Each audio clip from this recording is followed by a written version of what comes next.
সমস্ত অ্যাঙ্গেল যদি আমরা বিবেচনায় নিই তাহলে বলতে হবে যে জুলাই সনদ যেটা স্বাক্ষর হতে যাচ্ছে তা আসলে খুব আমাদের সুখের কোনো কারণ হতে যাচ্ছে বলে আমি মনে করছি না।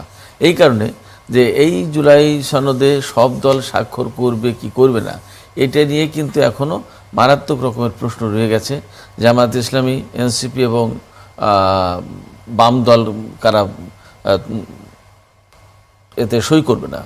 তো জামায়াত ইসলামী এই মুহূর্তে বাংলাদেশের একটা অন্যতম প্রধান দল, রাজনৈতিক দল, যারা ক্ষমতার বড় রকমের একটা অংশীদার হিসেবে নিজেদেরকে এই মুহূর্তে বিবেচনা করছে।